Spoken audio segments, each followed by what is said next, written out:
کیا محرم میں کالا سوٹ پہننا جائز ہے؟ ثواب کا کام ہے جی آج کل تو پہننا، محرم ابھی شروع نہیں ہوا، اس لیے تاکہ ان کو بتائیں آپ۔ دنیا کے ہر مہذب معاشرے میں دیکھیں سیاہ رنگ غم کے اظہار کی علامت ہے، سیاہ لباس غم کے اظہار کا منطقی اور فطری انداز ہے۔ جب جب محمد وآل محمد علیہ السلام کا ہم غم مناتے ہیں تو ہمارے اس غم کا اظہار ہمارے سیاہ لباس سے بھی ہوتا ہے، اور ہم اسی محبت کے تحت امام حسین کے غم میں ماہ محرم الحرام میں سیاہ لباس پہنتے ہیں۔ محرم الحرام شریف میں کالا لباس پہننے کے حوالے سے اہل سنت و جماعت کا موقف اور اہل تشیع کا موقف کیا ہے، اور مرزا جیلمی کے دھوکے اور مرزا جیلمی نے اس مسئلہ میں جتنے جھوٹ بولے ہیں اور افتراءات اور الزامات اس نے اہل سنت و جماعت پر لگائے ہیں، اس کے حوالے سے آج ہم چند چیزیں بیان کریں گے۔ سب سے پہلے اہل سنت کا محرم الحرام شریف کے مہینے کے اندر کالا لباس پہننے کے حوالے سے موقف یہ ہے، ہمارے اہل سنت کے نزدیک بالعموم کالا لباس پہننا یہ جائز ہے، اور بالخصوص محرم الحرام شریف میں کالا لباس پہننا لغیر ہی ممنوع ہے۔ وہ اس وجہ سے کہ اہل تشیع روافض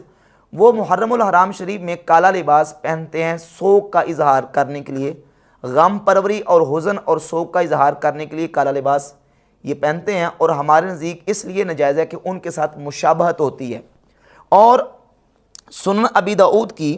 4031 نمبر حدیث ہے کہ نبی پاک صلی اللہ علیہ وآلہ وسلم نے فرمایا، من تشبہ بقوم فہو منہم، جو کسی قوم کے ساتھ مشابہت اختیار کرے گا وہ انہی میں سے ہوگا۔ اب رہ گیا مسئلہ اہل تشیع کا، تو اہل تشیع کے نزدیک بالعموم کالا لباس پہننا ممنوع ہے، ناجائز ہے، اور بالخصوص محرم الحرام میں وہ کالے لباس کو ثواب سمجھتے ہیں، عبادت سمجھتے ہیں۔ کیوں؟ اس لیے کہ کالا لباس پہننا ان کے نزدیک لباس حزن اور سوگ ہے، اور وہ سوگ کے طور پر لباس پہنتے ہیں۔ اور مرزا جیلمی جو ہے وہ اس مسئلے میں یہ دعویٰ کرتا ہے کہ کالا لباس جو ہے یہ نبی پاک صلی اللہ علیہ وآلہ وسلم کی وہ سنت ہے کہ اس جیسی کوئی اور سنت نہیں ہے، اور کالا لباس پہننا نبی کریم علیہ السلام کو سب سے زیادہ مرغوب اور سب سے زیادہ محبوب تھا۔ یہ تو بائی چانس میں نے بھی آج کالا لباس پہنا ہوا ہے، اور اللہ کا شکر ہے، کالا لباس تو جس طرح کی سنت ہے نا کوئی بھی نہیں ہے، حالانکہ کالا لباس نبی علیہ السلام کا سب سے مرغوب بلکہ کہنا چاہیے محبوب لباس ہے۔ اب یہ تین موقف آپ کے سامنے آئے ہیں۔ جہاں تک اہل تشیع کا موقف ہے کہ وہ بالعموم کالے لباس کو ممنوع اور ناجائز سمجھتے ہیں، ان کی کتابوں میں احادیث مرفوعہ، احادیث موقوفہ اور احادیث مقطوعہ جو اہل تشیع کی کتابوں میں اور ائمہ اہل بیت کے اقوال ہیں وہ آپ کے سامنے رکھوں گا۔ اور مرزا جیلمی نے یہ جو دعویٰ کیا ہے کہ اہل سنت کے بزرگوں نے یہاں تک کہہ دیا، اور اس نے کہا کہ نبی علیہ السلام پر جھوٹ باندھا ہے کہ یہ کہتے ہیں کہ کالا لباس یہ جہنمیوں کا لباس ہے۔ یہ آپ کے بڑے بھی یہ کام ڈال کے گئے ہیں، بلکہ کئی بڑوں نے تو یہاں تک لکھ دیا یہ جہنمیوں کا لباس ہے کالا لباس، جنہوں نے نبی علیہ السلام کے اوپر جھوٹ باندھا ہے۔ یہ کتنا بڑا جھوٹ باندھا ہے انہوں نے کہ انہوں نے نبی علیہ السلام کی طرف ایسی باتیں منسوب کی ہیں کہ کالا لباس جہنمیوں کا لباس ہے۔ اب میں آپ کے سامنے وہ کتابوں کے حوالے پیش کروں گا کہ یہ کالا لباس جہنمیوں کا لباس ہے، یہ کنہوں نے لکھا ہے؟ اہل سنت نے لکھا ہے یا کہ اہل تشیع نے لکھا ہے؟ تو یہ کتاب ہے الفروع من الکافی۔ الکافی یہ وہ کتاب ہے جس کے بارے میں اہل تشیع کا یہ دعویٰ ہے کہ اس کتاب کے بارے میں امام غائب نے یہ کہا ہے کہ الکافی کافی لشیعتنا، یہ کافی ہمارے شیعوں کے لیے کافی ہے۔ الفروع من الکافی کی جلد نمبر 6 کتاب الزی والتجمل والمروہ حدیث نمبر 12422 ہے۔ کان رسول اللہ صلی اللہ علیہ وآلہ وسلم یکرہ السواد الا فی ثلاث، کہ رسول اللہ صلی اللہ علیہ وآلہ وسلم کالا لباس ناپسند فرماتے تھے، حضور اس کو مکروہ سمجھتے تھے سوائے تین چیزوں کے، الخف والعمامۃ والکساء، موزہ، امامہ اور ابا۔ اس کے علاوہ نبی کریم علیہ السلام کالے لباس کو مکروہ اور ناپسندیدہ جانتے تھے۔ یہ اہل تشیع کی کتاب میں لکھا ہوا ہے۔ اور 12423 نمبر حدیث ہے الفروع من الکافی کی۔ امام جعفر الصادق رضی اللہ تعالیٰ عنہ کو ابو جعفر نے، خلیفہ جو بنو عباس کا خلیفہ تھا، اس نے بلایا تو امام جعفر صادق نے ایک لباس پہنا جس کا ایک حصہ کالا تھا اور دوسرا حصہ سفید تھا۔ تو امام جعفر صادق فرماتے ہیں اما انی البسہ وانا اعلم انہ لباس اہل النار، میں نے یہ لباس پہن تو لیا ہے لیکن میں جانتا ہوں کہ یہ جہنمیوں کا لباس ہے۔ امام جعفر صادق کی روایت ہے الفروع من الکافی کے اندر، اہل تشیع کی کتاب کے اندر، اور مرزا یہ الزام دے رہا ہے اہل سنت کو کہ اہل سنت کے بزرگ اور ان کے بابوں نے یہ لکھ دیا ہے اور یہ کہتے ہیں کہ یہ اہل جہنم کا لباس ہے، جبکہ ہم کالے لباس کو جائز سمجھتے ہیں، مباح سمجھتے ہیں۔ یہ کالا لباس جہنمیوں کا لباس ہے، یہ اہل سنت کی روایت نہیں ہے، یہ اہل تشیع کی روایت ہے۔ ہمارے بزرگوں نے اگر کسی مقام پہ اس کو ڈسکس کیا ہے تو وہ الزامی طور پر اہل تشیع کا رد کرنے کے لیے اور ان کو الزام دیتے ہوئے کہ تمہاری کتابوں میں یہ روایت موجود ہے کہ کالا لباس جہنمیوں کا لباس ہے۔ اب امام جعفر صادق نے کالا لباس پہننا تو کہا کہ میں جانتا ہوں کہ یہ جہنمیوں کا لباس ہے لیکن میں پہن رہا ہوں۔ اس کے نیچے محشی نے حاشیے میں لکھا ہے انما کان من لباس اہل النار للسوادہ، یہ اہل جہنم کا لباس اس لیے ہے اس کے کالا ہونے کی وجہ سے، وانما لبسہ علیہ السلام مع علمہ بذالک للتقیہ، امام جعفر صادق کو پتہ بھی تھا کہ کالا لباس جہنمیوں کا لباس ہے تو پھر کیوں پہنا؟ کہتا تقیہ کی وجہ سے۔ اور اس کے علاوہ یہ کتاب ہے من لا یحذر الفقیہ، اہل تشیع کی جو کتب اربع ہیں ان کتب اربع میں سے ایک کتاب ہے، اس کی جلد نمبر 1 صفحہ نمبر 66 اور روایت کا نمبر 765 766 اور 767۔ سئل الصادق عن الصلاۃ فی القلنسوۃ السوداء، امام جعفر صادق سے پوچھا گیا کہ کالی ٹوپی پہن کے نماز پڑھی جا سکتی ہے؟ فقال لا تصلی فیہا، تو امام جعفر صادق نے کہا کہ کالی ٹوپی پہن کے نماز نہ پڑھو، فإنہا لباس اہل النار، کیونکہ کالا لباس یہ جہنمیوں کا لباس ہے، یہ شیعہ کی کتاب میں لکھا ہوا ہے۔ اور مرزا جرمی کا دجل دیکھ لیں، کہتا ہے ان کے بابوں نے اہل سنت کے بزرگوں نے یہ کہا ہے کہ کالا لباس جہنمیوں کا لباس ہے، یہ ہمارے اہل سنت کے بابوں نے کہا، یہ شیعہ کی کتاب میں لکھا ہوا ہے کہ کالا لباس اہل جہنم کا لباس ہے۔ اور 766 نمبر روایت ہے وقال امیر المؤمنین علیہ السلام فیما علم اصحابہ لا تلبسوا السواد فانہ لباس فرعون، مولا علی امیر المومنین نے اپنے اصحاب کو یہ سکھایا کہ کالا لباس نہیں پہننا کیونکہ کالا لباس یہ فرعون کا لباس ہے۔ اور تیسری روایت ہے 767 وکان رسول اللہ صلی اللہ علیہ وسلم یکرہ السواد الا فی ثلاثۃ، نبی پاک علیہ الصلوۃ والسلام کالے لباس کو ناپسند کرتے تھے سوائے 3 چیزوں کے، الامامۃ والخف والکساء، امامہ، موزے اور ابا یہ پہن سکتے ہیں، باقی جو لباس ہے وہ کالا پہننے کی اجازت نہیں ہے اہل تشیع کے نزدیک۔ تو جو میں نے بات بیان کی تھی کہ اہل تشیع کا موقف یہ کہ وہ بالعموم کالے لباس کو جائز نہیں سمجھتے، ہاں بالخصوص محرم میں کالا لباس پہنتے ہیں کیونکہ کالا لباس ان کے نزدیک لباس حزن اور غم اور سوگ کے لیے پہنا جاتا ہے، اس لیے وہ کالا لباس پہنتے ہیں۔ اور ہم اہل سنت و جماعت یہ کہتے ہیں کہ بالعموم کالا لباس پہننا جائز ہے، اس میں کوئی حرج نہیں ہے۔ البتہ محرم میں کالا لباس اس لیے نہیں پہننا، ممنوع اس لیے ہے کیونکہ اہل تشیع سوگ کی وجہ سے پہنتے ہیں اور سوگ کا اظہار کرتے ہیں۔ اب سنی مسلمان کالا لباس پہنیں گے محرم کے اندر تو ان روافض کے ساتھ مشابہت ہوگی جو سوگ کا اور حزن اور غم کا اظہار کر رہے ہیں۔ اور صحیح بخاری کی 313 نمبر حدیث یہ ہے کہ نبی پاک صلی اللہ علیہ وآلہ وسلم نے فرمایا کہ کسی عورت کے لیے حلال نہیں ہے کہ وہ 3 دن سے زیادہ سوگ کرے سوائے اپنے شوہر کے سوگ کے، کہ وہ 4 مہینے 10 دن اپنے شوہر کے لیے سوگ کر سکتی ہے، اس کے علاوہ 3 دن سے زیادہ سوگ کرنے کی اجازت نہیں ہے۔ تو شیعہ کے ہاں چونکہ سوگ کرنا عبادت ہے اور وہ عبادت کے طور پر یہ کالا لباس پہنتے ہیں، اور ان کی اپنی کتابوں سے الفروع من الکافی کے اندر ایک دوسری روایت موجود ہے جس سے یہ پتہ چلتا ہے کہ کالا لباس جو ہے یہ لباس حزن اور لباس سوگ ہے۔ الفروع من الکافی جلد نمبر 5 ابواب المتع اور روایت نمبر ہے 10204۔ نبی پاک صلی اللہ علیہ وآلہ وسلم نے فتح مکہ کے موقع پر آنے والی خواتین سے جب بیعت لی تو اس میں نبی کریم علیہ الصلوۃ والسلام نے ان سے اس بات پر بیعت لی کہ تم نے اپنے رخساروں کو پیٹنا نہیں ہے، ولا تخمشن وجہن، اور اپنے تم نے چہروں کو نوچنا نہیں ہے، ولا تنتفن شعرن، اور اپنے بالوں کو نہیں کھولنا، ولا تشققن جیبن، اور اپنے گریبانوں کو نہیں پڑھنا، اس پر میرے ساتھ بیعت کرو، ولا تسودن ثوبن، اور اس بات پر بھی بیعت کرو کہ تم نے مصیبت کے آنے پر کالے کپڑے، لا تسودن ثوبن، کالے کپڑے نہیں پہنا۔ یہ فروع کافی کی روایت ہے، جلد 5 ابواب الموطا اور روایت نمبر 10204۔ ولا تدعین بویل، اور تم نے واویلا نہیں کرنا۔ فبایعہن رسول اللہ صلی اللہ علیہ وسلم علی ذالک، نبی پاک علیہ الصلوۃ والسلام نے اس پر ان عورتوں سے بیعت لی۔ تو یہ لباس حزن اور لباس غم ہے، اور سو کے لیے پہنا جاتا ہے، جو کہ شیعہ سو کے لیے پہنتے ہیں، اور ہمارے اہل سنت و جماعت کے ہاں یہ درست نہیں، کیونکہ سنن ابی داؤد کی 4031 نمبر حدیث ہے، نبی پاک صلی اللہ علیہ وآلہ وسلم نے فرمایا من تشبہ بقوم فہو منہم، جو کسی قوم کے ساتھ مشابہت اختیار کرے گا وہ انہی میں سے ہوگا۔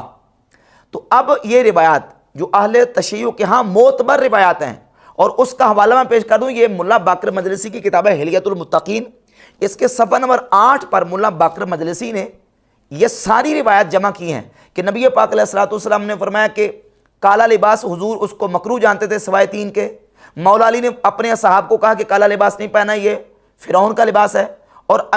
سیدنا امام جعفر صادق رضی اللہ تعالیٰ عنہ نے فرمایا کہ کالا لباس نہ پہنو کیونکہ کالا لباس اہل جہنم کا لباس ہے۔ تینوں روایات کو جمع کر کے ملا باقر مجلسی نے ان کو معتبر قرار دیا ہے، اور ان کے جو علماء ہیں، ان کے جو فقہاء ہیں اہل تشیع کے، ان کے مراجع، ان کا فتویٰ بھی یہی ہے کہ عام حالات میں کالا لباس پہننا یہ جائز نہیں ہے، بلکہ ان کے مراجع سیستانی کا آپ نیٹ پہ فتویٰ دیکھ سکتے ہیں، باقاعدہ ریٹن فتویٰ لکھا ہوا ہے کہ اگر محرم کے علاوہ کالا لباس پہنے تو یہ جائز نہیں ہے، ہاں البتہ اگر امام حسین کے غم کی نیت کر لے تب جائز ہے۔ یہ ہے اہل تشیع کا موقف، اور یہ کالا لباس پہنا اہل جہنم کا لباس ہے، فرعون کا لباس ہے، یہ اہل سنت کی روایتیں نہیں ہیں، یہ اہل تشیع کی روایتیں ہیں، اور مرزا ان کو فٹ کر رہا ہے اہل سنت کے اوپر کہ ان کے بزرگوں نے جناب یہ بات کی ہے کہ کالا لباس اہل جہنم کا لباس ہے۔ یہ ہمارے بزرگوں نے کی، یہ تمہارے بزرگ اور تمہارے بھائی جو روافض ہیں ان کی کتابوں کے اندر یہ روایتیں موجود ہیں۔ اچھا، پھر جہاں تک دعویٰ ہے مرزا جیلمی کا کہ کالا لباس جس طرح کی سنت ہے نا، اس طرح کی کوئی سنت نہیں ہے، اور کہتا ہے جی کالا لباس نبی کریم علیہ الصلوۃ والسلام کو بہت زیادہ مرغوب اور سب سے زیادہ پسندیدہ لباس تھا۔ یہ تو بائی چانس میں نے بھی آج کالا لباس پہنا ہوا ہے، اور اللہ کا شکر ہے، یہ کالا لباس تو جس طرح کی سنت ہے نا کوئی بھی نہیں ہے۔ حالانکہ کالا لباس نبی الاسلام کا سب سے مرغوب، بلکہ کہنا چاہیے محبوب لباس ہے۔ اب سوال یہ پیدا ہوتا ہے مرزا جیلمی سے، ہمارا سوال ہے بلکہ چیلنج ہے مرزا جیلمی کو، قیامت کی صبح تک ذخیرہ احادیث میں سے کوئی ایک حدیث نکال کے دکھائے جس میں یہ موجود ہو کہ نبی پاک علیہ الصلوۃ والسلام کو سب سے پسندیدہ لباس کالا لباس تھا، یا حضور نے کسی حدیث میں یہ کہا ہو کہ تم کالا لباس پہنا کرو۔ دنیا جہان میں ذخیرہ حدیث میں کوئی ایک حدیث بھی مرزا قیامت کی صبح تک پیش نہیں کر سکتا۔ اب ہم کتب احادیث سے وہ احادیث آپ کے سامنے رکھتے ہیں بحمد تعالیٰ کہ جن میں نبی پاک علیہ الصلوۃ والسلام نے رنگوں کو پسند فرمایا ہے، اور وہ رنگ کون سے ہیں؟ صحیح بخاری میں 5813 نمبر حدیث ہے، احب الثیاب الی النبی صلی اللہ علیہ وسلم ان یلبسها الحبرہ،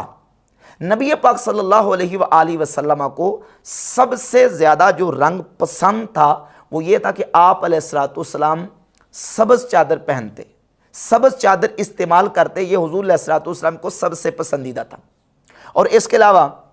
سنن ابی داؤد میں 4064 نمبر حدیث ہے، سیدنا عبداللہ ابن عمر رضی اللہ تعالی عنہما اپنی داڑھی کو زرد رنگ کرتے، لباس کو زرد رنگ کرتے، اور فرماتے کہ نبی پاک علیہ الصلوۃ والسلام اپنی داڑھی مبارک کو زرد رنگ فرماتے، اور حضور اپنے کپڑوں کو بھی زرد رنگ کرتے، حتیٰ کہ اپنے امامہ شریف کو بھی زرد رنگ کرتے۔ نبی کریم علیہ الصلوۃ والسلام کو اس سے زیادہ کوئی چیز پسندیدہ نہیں تھی۔ اب یہ دیکھ لیجئے کن رنگوں کے بارے میں۔ اب اس طرح کی احادیث کالے لباس کے بارے میں بھی ہے کوئی دنیا جہان میں، کوئی ذخیرہ حدیث میں کوئی حدیث مرزا جیلمی اس کو پیش کرے۔ اور پھر اس کے علاوہ آگے چلیے، اہل سنت کی اور اہل تشیع کی دونوں کی معتبر کتابوں میں مستند روایات صحیح احادیث موجود ہیں جس رنگ کی نبی پاک علیہ الصلوۃ والسلام نے فضیلت بیان کی ہے۔ پہلے میں آپ کے سامنے حوالہ پیش کر دیتا ہوں اہل تشیع کی کتاب کا، یہ کتاب ہے الفروع من الکافی، اہل تشیع کی کتب اربع میں سے، اور جلد ہے اس کی 6، کتاب الزی والتجمل والمروءہ، اور حدیث نمبر 12405 اور 12406 نمبر حدیث ہے۔ اور اہل سنت کی کتابوں میں سے سنن ابی داؤد، سنن نسائی، جامع ترمذی، سنن ابن ماجہ، مسند احمد ابن حنبل، مسند ابی داؤد طیالسی، ان تمام کتابوں میں صحیح حدیث موجود ہے۔ سنن ابی داؤد میں 4061، ترمذی میں 994، ابن ماجہ میں 1472، اور اس کے علاوہ مصنف عبد الرزاق میں 6199، مستدرک حاکم میں جلد 5 صفحہ 109، حدیث نمبر 7533، 7534، اور مسند ابی داؤد طیالسی میں 894 نمبر حدیث۔ مسند احمد ابن حنبل، یہ میرے پاس جو نسخہ ہے اس کی جلد نمبر 5 ہے، اور حدیث کا نمبر ہے 19672، 19688 اور 19706 نمبر۔ یہ متعدد کتب احادیث میں یہ حدیث موجود ہے۔ نبی پاک صلی اللہ علیہ وآلہ وسلم نے فرمایا، سنن نسائی میں 5325 نمبر حدیث ہے، نبی پاک علیہ السلام نے فرمایا البسوا من ثیابکم البیاض،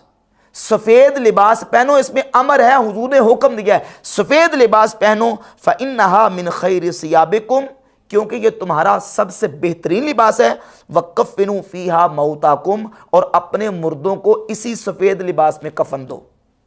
یہ ہے حدیث۔ مرزا جرمی کہتا کہ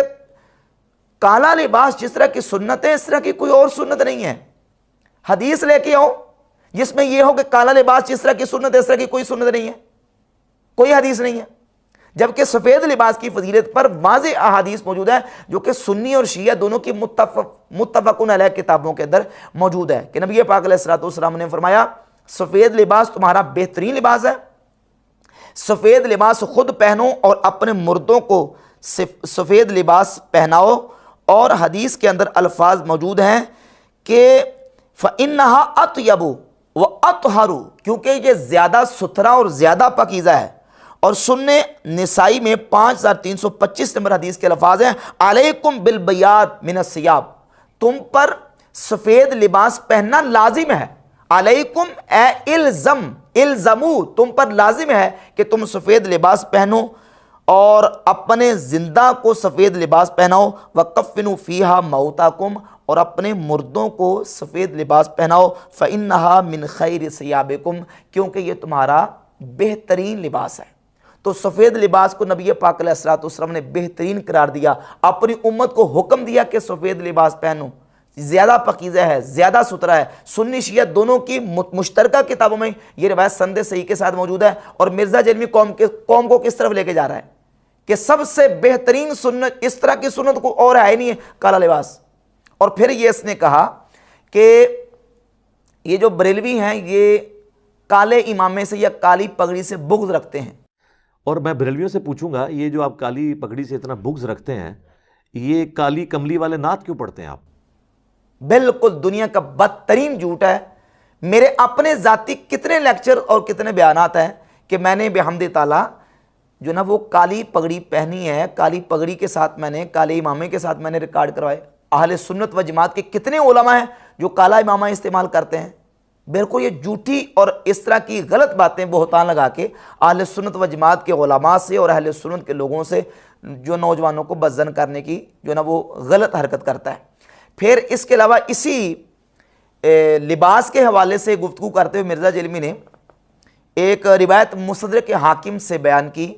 اور اس نے یہ کہا کہ مستدرک حاکم میں حدیث ہے نبی پاک صلی اللہ علیہ وآلہ وسلم نے حضرت عبد الرحمن بن عوف رضی اللہ تعالی عنہ کے سفید امامہ اتار کے تو دوبارہ باندھا۔ عبد الرحمن بن عوف نے ایک دفعہ سفید پگڑی بغیر اس صدل کے یعنی بغیر شملے کے باندھی ہوئی تھی، نبی علیہ السلام نے اپنے مبارک ہاتھوں سے وہ کھول کے دوبارہ سے باندھی اور اس کے لیے چپا جو ہے نا وہ صدل چھوڑا۔ پورا بھی اس طرح چھوڑ سکتے ہیں، یہ بھی ہم نے دونوں چھوڑے ہوئے ہیں، کوئی اگر کہ وہ چپے والا کی دے تو یہ ہے سر، لمبے والا کی دے تو یہ ہے، دوئے موجود نے۔ اور حدیث کا جو سکین دکھا رہا ہے نا اس کے اندر باقاعدہ نظر آ رہا سامنے کہ مستدرک حاکم میں اسی حدیث کے اندر موجود ہے کہ نبی پاک علیہ السلام نے حضرت عبد الرحمن بن عوف رضی اللہ تعالیٰ عنہ کا کالا امامہ اتارا اور کالا اتار کے حضور نے سفید امامہ ان کو پہنایا، اور آپ علیہ السلام نے فرمایا کہ اس طرح پھر حضور نے باندھا اور اس حدیث میں لفظ یہ ہے کہ نبی کریم علیہ الصلوۃ والسلام نے ان کو سفید امامہ باندھا اور اس کا 4 انگلی شملہ پیچھے چھوڑا. ارسلہ من خلفہ 4 اصابع، 4 انگلی حضور نے پیچھے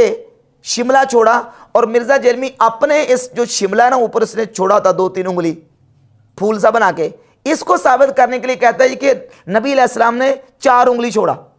اور پھر کہتا ہم نے دونوں چھوڑے ہوئے ہیں، یہ بھی چھوڑا ہے اور یہ بھی چھوڑا ہوا ہے. کوئی پوچھے کہ پیچھے والا کون سا تو ہم کہیں یہ ہے اور اوپر والا کون سا تو یہ ہے. حالانکہ حدیث وہی حدیث ہے جو حدیث دکھا رہا ہے مصدق حاکم کی، اس کے اندر موجود ہے کہ نبی علیہ الصلوۃ والسلام نے حضرت عبد الرحمن بن عوف رضی اللہ تعالیٰ عنہ کے 4 انگلی امامے کا جو شملہ ہے وہ پیچھے چھوڑا ہے، اس طرح نہیں چھوڑا، پیچھے چھوڑا ہے. اور پھر کالا امامہ اتار کے حضور نے سفید باندھا ہے. اور یہ کہتا ہے سفید حضور نے کھول کے تو دوبارہ باندھا ہے. ایک حدیث کے اندر کتنے کتنے جھوٹ اور خیانتیں. اور اس کے جو بلائنڈ فالورز ہیں وہ اندھی ہو کے جناب وہ دیکھ رہے ہیں.